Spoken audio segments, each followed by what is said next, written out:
जी शमाला जी, मैं तो कतील शिफाई पढ़ता ही रहूंगा। और सर आज में भी कतील शिफाई पढ़ने में आपका साथ दूंगी। अच्छा चलें, सुनाई क्या सुनाती हैं?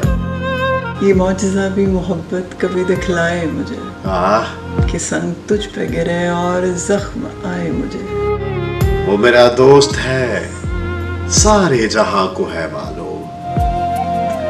वो मेरा दोस्त है, सारे जहां को है मालूम।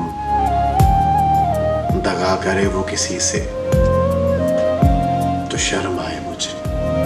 वो मेहरबान है तो इकरार क्यों नहीं करता? वो मेहरबान है तो इकरार क्यों नहीं करता? वो बदगुमा है तो 100 बार आजमाए मुझे।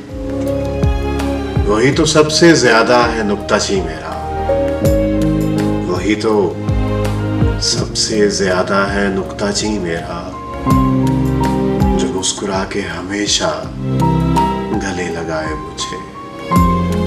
बरंगे ऊद मिलेगी उससे मेरी खुशबू, बरंगे ऊद मिलेगी उससे मेरी खुशबू। तो जब भी चाहे बड़े शौक से जलाए मुझे।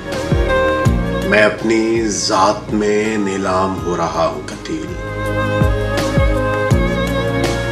मैं अपनी जात में नीलाम हो रहा हूं कतील।